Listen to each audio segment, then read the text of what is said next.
but you wonder how far that goes. If the president is sitting in the Oval Office and shooting people, do they just go, well, he's a sitting president? So I know. Yeah, where do you draw the line? Yeah, exactly. Step into the world of high-stakes justice with Justice Legal, hosted by the fearless Julian Hubbard. Every week, Julian takes you beyond the headlines, right into the heart of the most riveting legal showdowns. From blockbuster trials that have the nation holding its breath, to the unsung battles quietly reshaping our justice system. With a sharp eye for detail, Julian peels back the layers, dissecting the cases that shape our world. You'll get the facts, the drama, and those make-or-break moments that can change everything. And here's where it gets even better. Julian brings in special guest expert witnesses to weigh in, offering insider perspectives that you won't get anywhere else. But the ultimate verdict? That's in your hands. You, the jurors of justice, are called to the stand. After we present the case, it's your turn to deliver the judgment. Get ready to take your seat in the jury box, scrutinize the evidence, and decide what justice looks like. This is Justice Legal, where the courtroom meets your living room, and you become the jury. Hello, everybody. I'm Julian Hubbard, and this is Justice Legal, where we take cases in the news and make you, our audience, the jury. My objective and that of our guests is to give you a body of evidence, commentary, and argument to entertain and educate you about fascinating and newsworthy legal cases. Please remember, I'm just offering my opinion and speculating about what could have occurred here under circumstances like those presented in each of our episodes. So, now to my opening statement. It's time to examine once again cases involving President-elect Donald Trump. In our last episode, we did an overview, brief, incomplete perhaps, of how Donald Trump had flipped the script on many cases and on the election, and the cases from New York to Florida, all in the mix, all up for challenge. And it seems like each day there's a new development. So let's get to some of them.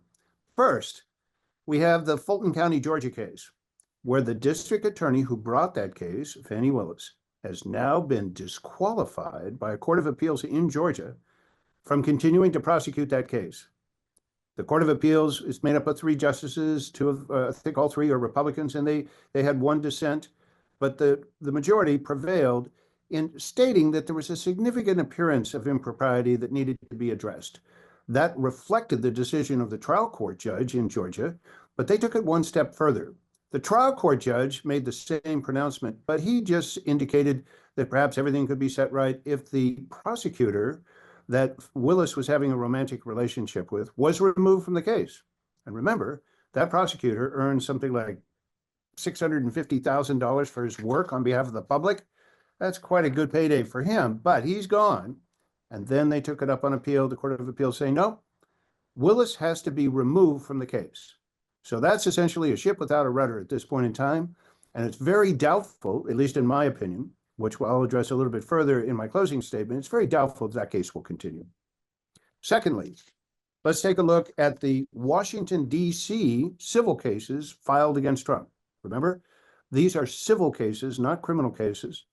These cases involve 8 lawsuits brought by, for the most part, police officers and congressmen and women for damages that they suffered when there was the January 6th riot at the Capitol. So they're seeking monetary damages against Trump and other defendants for what happened on January 6th. The judge in that case, Amit Mehta, consolidated the cases together, and Judge Mehta has been involved in some of the other January 6 cases and has sentenced some of the rioters to fairly lengthy prison sentences. But here, he's just supervising and acting as a trial judge in these civil damage cases. Now, will Trump's exhortation directing his followers to fight like hell and converge on the Capitol involve presidential duties and prevent him from performing the functions of the executive office? Well, that's certainly possible, isn't it? But Judge Mehta has already indicated that he thinks it's unlikely that any of those cases could actually interfere with Trump's duties as president. And his efforts were not covered by presidential immunity because they were all efforts to reinstall himself for yet another presidential term. In other words, a private concern, not a public concern. Therefore, presidential immunity will not work, at least in the judge's mind. Now, those lawsuits are pending, remaining during further briefing on the issue of whether or not presidential immunity should be applied to those cases. I don't think it will. And I think those cases will proceed. Thirdly, in the people of the state of New York versus Donald Trump, sometimes referred to as the Stormy Daniels hush money case, criminal charges were brought against President-elect Trump on 34 felony counts of falsifying business records to silence people and to cover costs in order to keep the Daniels story out of the media. On April 3rd, Trump of 2023, Trump pleaded not guilty. On April 30, 2024, Trump became the first American president to be held in criminal contempt by the judge due to comments he had made during the month about individuals involved with the trial that were interpreted as potentially harassive and attempts to intimidate witnesses in the case. On May 30 of this year, just a little while ago, Trump was convicted on all counts. Following the election in November, the sentencing has been temporarily suspended. And Trump is scheduled to be sentenced on the 34 convictions 3 weeks after he's sworn in as the next president of the United States. The Attorney General, or District Attorney for New York, Alvin Bragg, said recently, after being solicited by Trump's attorneys to dismiss the case, said no, he's not going to dismiss it, and there is no presidential immunity in this case that would apply to Trump's actions. Well, we'll see. We're going to continue to monitor this case because there are going to be developments just as there have been in the last 2 to 3 weeks. And we do know that Trump is appointing this Attorney General as selected as a nominee for the Attorney General, Pam Bondi, and she may have her own plans about what she might attempt to do. But let's remember that the case in New York is a state court case. Attorney General, if she makes it, Bondi, would not have any ability to affect a judgment in a state court case. Fourth, we have the $354 million fraud verdict and yet another civil lawsuit brought by the New York Attorney General, Letitia James. Now, the original verdict was $354 million, but it's now up to $497 million due to interest compounding since the verdict was rendered, and it's just going to continue to go up. Trump has, and through his lawyers, has invited the Attorney General, Letitia James, to dismiss that lawsuit. But she has refused. So we're going to continue to have conflict and controversy over that judgment and how that judgment, that huge judgment, which is growing every day, how that judgment will or can be enforced during the time period that Trump is our president. Fifth, we reported in our last episode that the federal cases against Trump for election interference and for the classified documents, having classified documents in his possession and lying about it, those cases have been dismissed by the special prosecutor, Jack Smith. So those cases are gone. That's significant development if you were the target of those cases. It remains to be seen, I think, at this point in time, as of today's date, whether or not those cases will stick around because of other defendants, not Trump. We don't know anything about that at this point. I do not think that the entire case has been dismissed, but we'll wait to see. It's interesting to note that the judge in the classified documents case in Florida, Judge Eileen Cannon, dismissed the case, and that was up on appeal at the time Trump became our president-elect, dismissed the case on the basis that Jack Smith, the special counsel for the U.S. Attorney's Office, was illegally appointed. So that was up on appeal, and that was pending. But the case has now been dismissed. Done. So 2 huge potential criminal cases in cases involving extremely sensitive issues have been dismissed. They're gone. Finally, number 6, we have the case of E. Jean Carroll. Remember this one? All right, so E. Jean Carroll is a journalist, a writer, who brought a defamation action against Trump in 2023. And in May of that year, Trump was found liable for sexually abusing and defaming Carroll. And he was ordered to pay her $5 million in compensatory damages. Trump, being Trump, could not keep his mouth shut about his opinions about the case. And he went about making comments about Carroll after and during that trial. And she sued him again. And this time, she got another judgment. $83.3 million in damages and in punitive damages as well as compensatory damages. Now, the punitive damages were the bulk of that award. 65 million was punitive damages. And the judge and the prosecutors both commented that the $65 million was justified in order to stop Trump from defaming Carroll with his comments, which any lawyer would have, I'm sure, and I'm sure Trump's lawyers, who have proven themselves to be quite able at a number of tactics and strategy, would have told him not to go out and comment, but he did, and that's what resulted in this judgment going from $5 million to $87 million, and it's growing. Remember, interest compounds on these cases. We just want to remind everybody, the opinions expressed on this show are simply Mr. Hubbard's opinions and do not reflect the opinions of anybody else or any other companies or entities, nor are those opinions intended to be statements of fact. No one should rely on any opinion or any particular strategy expressed for your particular situation. Mr. Hubbard's opinions are based solely on the information he considers reliable, and no one warrants its accuracy, and it should not be relied upon as accurate or factual statements. Do your own investigation, and when appropriate, contact a qualified and licensed lawyer in your area. Mr. Hubbard and any others involved in the creation of Justice Legal are not under any obligation to update or correct any information provided by this show. Mr. Hubbard's statements and opinions are subject to change without notice.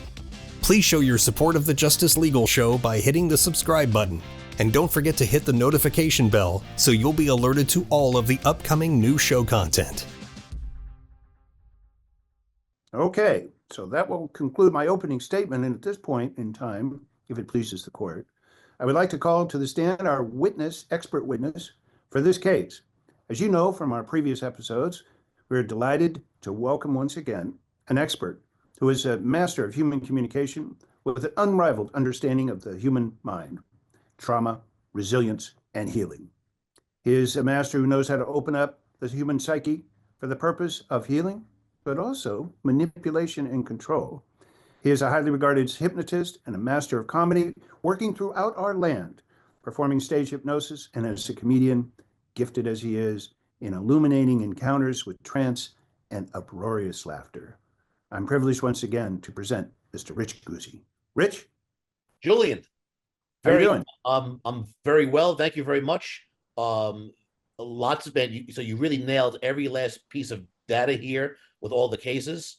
I didn't realize it was that much. There's a lot of stuff here. Yeah. I mean, case after case, because it's interesting because this being very heavily in the news right now. They're talking about a lot of these cases. Trump the president now. He's going to be president. A lot of the stuff's going away. But it seems like there's still a lot of stuff. He's got a lot of minefield to walk. Will still make his way through. Got that right. Yeah. So the first one that comes to mind for me, because I was doing a little reading on this, and again, social media is like a minefield. You don't know what to believe anymore. You don't know who's telling the truth. You got drones flying around. Who knows where they're coming from? Everything's out of control. So what people are saying, well, actually, you know what? Let's back up a little second first. So let's take the Jack Smith situation. Yes. Highly decorated, right? Knows what he's doing, this guy. Highly accomplished, yes. Very good. So they're making a lot of deal about the fact that he's illegally appointed, which to me, I'm saying to myself, there's lots of skilled individuals, but they're complaining about the fact that this guy is the skilled individual, trying the case. So a case is a case is a case, but then now they're complaining also about the guy trying the case at this point. Right. So now the guy can't do his job because he's too good or whatever. That basically that's kind of like what they're saying, isn't it? But by doing that? No, I don't think so, Rich. I think this is more about the complaint against the weaponization of the Justice Department. That's been the theme. All right. Yeah, I know. I heard this a lot. They're talking about that they're weaponizing. We're becoming like a kangaroo court. We're like Venezuela. We're going after our political opponents. Exactly right. Exactly right. And when right. I first heard all that, I thought there was no chance that they would succeed with that. And even though Eileen Cannon was appointed by Trump, I thought she'd be able to kind of make sense of what was real and what wasn't. I was wrong. I mean, she went with the argument advanced by Trump's lawyers. So now the fact that Jack Smith is out is obviously a big deal. Yes. So here, right. It is not only that, but after he faced that ruling and he took that ruling up on appeal, he elected pun intended or not, he chose not to remain in the case, and the department dismissed both cases. So they are gone. Not only is he gone, but the cases are gone. Right. So the mere fact that he is not the guy trying the case anymore was enough to spook them to say, we don't want to try the case any longer. No, I think it was more than that. I think that's part of it. They saw the house of cards was coming down, but more importantly, I think there were two things. One, the Supreme Court's ruling on presidential immunity suggested that he would have a big argument about presidential immunity. I don't think it was valid, but apparently that was a concern. But the biggest thing was the Justice Department has an internal policy that it does not prosecute sitting presidents, which makes sense. Yeah. Because but you wonder how far that goes. If the president is sitting in the Oval Office and shooting people, do they just go, well, he's a sitting president? So I know, where do you draw the line? Yeah, exactly. But here's the other thing that I just have to say, as a lawyer, having practiced for a long time, I didn't anticipate any of this stuff. I thought these cases were pretty righteous. I thought they were going to go forward. I was amazed at the victories that were achieved by the Attorney General for New York and also the District Attorney for New York. I thought those were amazing cases. I thought the judge in those cases was balanced, objective, fair, even though he was accused of being partial and his daughter was accused of being partial, and everything they could launch against him, they did. But this is yet, I don't know a single person who predicted all of this except Stephen Chung, who is Trump's right-hand man and one of his spokespeople, who just continuously mounted the line that this was all selective prosecution, this was weaponization of the Justice Department, et cetera, et cetera. And it's truly amazing what Trump has achieved here. I mean, when you look at the election, and then when you look at these cases, I think this is completely unprecedented in American history and will continue to be unprecedented for perhaps hundreds of years. It's going to be a sitting felon and a sitting president at the same time. Incredible. All right. It is. So that's gets that out of my head. The next one for me is I'm reading about how, so let's take the New York case, the Stormy Daniels situation. Yes. I don't know all the major details here, but they were saying, and again, this is all online, so I don't know how this works. Again, it's a minefield. So the argument that Trump's supporters are saying is that they did not play fair because they didn't tell him what he was actually being charged with until right at the end, past the closing arguments. In other words, they got to do their closing arguments last, and that's when they hit him with, this is what we're actually charging you with. So in other words, they told the jury that here's what you need to use to convict him now. That's what the Trump team is saying. Tell me a little bit about that. Well, okay, so I already have a conclusion about that may or may not be warranted. I openly admit that I would not have predicted any of these results that he has obtained. But you have a charging indictment, you have a grand jury, you have all this stuff is laid out well before a trial starts. Then a trial, you have to in order for your case to survive, in opening statements, you have to lay out your case there. And you can't just automatically start bringing in new allegations at the last minute, which is what they're suggesting occurred. I don't think it did. I think it's a far cry. But I never would have guessed that Eileen Cannon down in Florida would have come to the conclusion that Jack Smith was illegally appointed. I mean, I just thought that was way out of bounds. She's a federal judge. She knows how the Justice Department works, or she should. For her to come to that conclusion was amazing to me. And it suggested to me, maybe I don't know what I'm talking about or thinking about in connection with those kinds of cases and those charges. But I think the same is true here. I think the case was laid out. I think it was well known to them. But I think what Trump's lawyers are extremely good at doing, among other things, I'm sure, is strategizing cases so they end up kind of stalled on a permanent basis. And if you're trying to get a case to verdict, get the case concluded, get the whatever the verdict is enforced one way or another, these continuous stalls are deadly, right? And so they very effectively, with arguments like that, have stalled that case. Yeah, exactly. So that is a true statement. What this Trump's team is saying, that there was some that they got to go last. I think that's what they're saying. They got to go last instead of going first. They got to go last. They told the jury, here's what you need to do to convict them. That's what they're saying. Well, okay. again, that just doesn't sound right to me. So the prosecutor, when they're putting on their closing statement, they lay out the case both factually and legally. And the truth of the matter is that the prosecutors do go last. They get the last word on the case. Okay. Yeah. So then right? that's yeah, okay. They do what they're Right. supposed to do then. Yeah. Okay. Right. And I don't know, you have to be there. You have to observe it day by day to really know what happened, what went down, and then you have to review the transcripts. I don't have any benefit of that. But I seriously doubt that the prosecutors threw in some new allegations in their final closing statement. And if they did, and it wasn't objected to at the time, Trump may have waived, or his attorneys may have waived their ability to object to the new charges. But I suspect they did object, and the objections were overruled. And the court determined, I think this is an experienced judge, and I think the court determined they weren't new charges. This was just a charging allegation by Trump's lawyers, and not new allegations by the district attorney's office. Right. So is this gonna be a situation where, so let's say they sentenced and they said well, like 20 something days, or he said after he gets inaugurated, or it was a month or a couple months later? Yeah, 3 weeks. 3 weeks. So they say, here's the sentence, here's what you get, and then he pardons himself. Is that what's gonna happen? Could. You bet. This is like a TV show at this point. Yeah. Except I think the problem here is let's be careful about this. Which case are we talking about now? So the one on the Stormy Daniels, Okay, let me take a look at that. the 34 felony counts. 30. Okay, so he's got a problem. He can't pardon himself on that case because that's a state court case. Right. And so a pardon will only apply to federal charges, not state court charges. Interesting. Yeah. So that's a one and done case. He's got those 34 counts and something's going to be done. Now, there's a big issue about this. So Trump's going to be sitting in the Oval Office. How do they enforce incarceration? Well, the district attorney, to his credit, I think he's a very able prosecutor. He has written recently, the judge doesn't have to incarcerate him. He can impose a sentence that doesn't involve incarceration. He can delay the sentencing.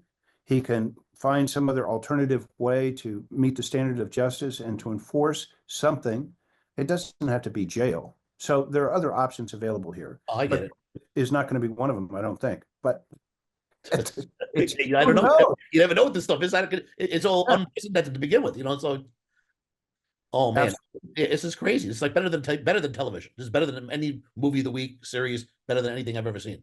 And one of the reasons, at least for me, is that the plot line hasn't been developed before. Never. The plot line is crazy. Nobody would be able to write this. This is the best plot line of all time. It's great. It's incredible. Okay, so now let's get down to Fani Willis. Is she in trouble? Yeah, I think she is. I mean, I think so. There are those who have written and say that the Court of Appeals that disqualified her was primarily motivated by its own political leanings. All justices on that court are Republican. And the other thing they're saying is that the verdict in that case is something that was within the sound discretion of the trial court judge. And the trial court judge is a Republican. And I've looked at his rulings in the case. He's a very balanced, calm guy. He does not appear to be motivated by any passion or partisan desire in any respect. And so the decision by the Court of Appeals is now being criticized for being overly involved in creating a new situation that's not warranted under the law. That is, taking away the discretion from the trial court judge and then having a Court of Appeals essentially operate out of its discretion. And the Court of Appeals is not supposed to have any discretion. That's the argument anyway. So I think, though, that what I saw with my own eyes on YouTube of the hearings, the disqualification hearings involving the district attorney, I think she's a brilliant woman. I think she's very accomplished, but I think that there was a line that was crossed. And again, one of the indicia of the way you rule in those cases is even just the appearance of significant impropriety. The appearance alone may cause the public to lose confidence in the justice system. And that's something the justice system doesn't want to tolerate. So I think that disqualification order will be upheld. Yeah, and it looks like the boyfriend or whoever that other guy was, the guy who got the 640 grand, Mr. Wade. Yeah, is I think is like cooperating with, he's saying, he's basically giving him all the information now. So he's going to save his own skin, obviously. So he's probably going to give everything up. Well, it could be that he does. It could be that he's motivated now by different considerations. But my take on him was that he didn't do anything bad.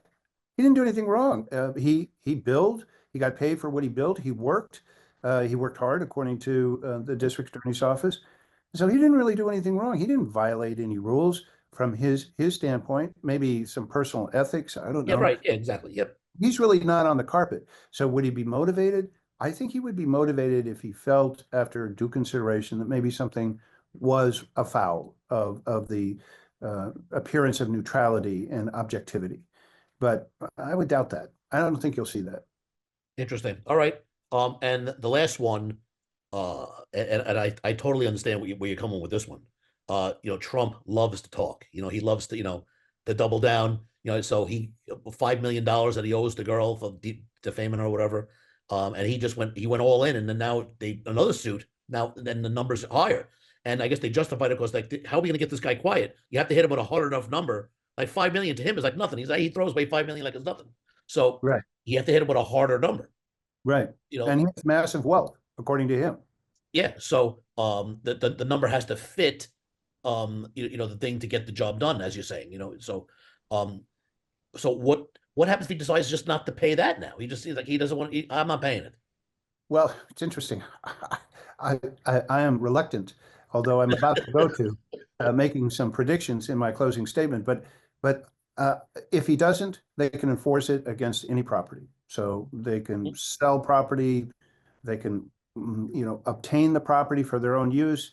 There are lots of remedies if he doesn't pay, and I think he will pay, because I think at least he'll set aside money for payment, because it could seriously damage his ability to obtain credit. You walk in with a loan application to build a new golf course, and there's a $480 million judgment here and a $87 million judgment over there, and he's not paying them. Why would somebody lend money to somebody who's in that big a hole? Right. I get it. Yeah. Very interesting It's stuff. gonna be interesting, man. These are interesting times. It's something to, it's hard to bet against them. That's right. It is. Every time you bet against this guy, you end up the loser. And to their credit or to their accuracy, that's what Trump's children always said about him. Don't bet against him. Don't bet against him. He can get out from under the world's worst situations. And they saw him do it in bankruptcy proceeding after bankruptcy proceeding, apparently. And, he came out smelling okay during those proceedings and survived and went on to create a bigger empire. So, man, he's an unusual character, one of the most unusual in all history in this country. Yeah. I mean, again, I love waking up in the morning and reading more stuff. I'm glad that actually the stuff I saw that you're confirming is real, because it's like some of the stuff you read, I'm like, it's so far-fetched. It's like, this can't be really going on. I agree. It's so, and I have to acknowledge that I dismissed the tactics of his lawyers as being less than totally honorable, but certainly within the bounds of the law. But they have succeeded. Stephen Chung, his spokesperson, has been indefatigable in his support of the president-elect. He has always said that he would prevail in these cases. And for the most part, he has, in the cases that were most hazardous to his freedom and to his fortune. So we'll see where we go from here. He's in a street fight. He is, but he's a street fighter. He's a street fighter. He's a New Yorker. The other thing is that it's contrary to, some of the insights in great literature about the effect of doing things that are contrary to prevailing opinion and or the law. That supposedly, if you do things that are corrupt, it corrupts your body. It corrupts your mind. Well, the argument is, the jury's still out on the corruption of his mind, but the fact of the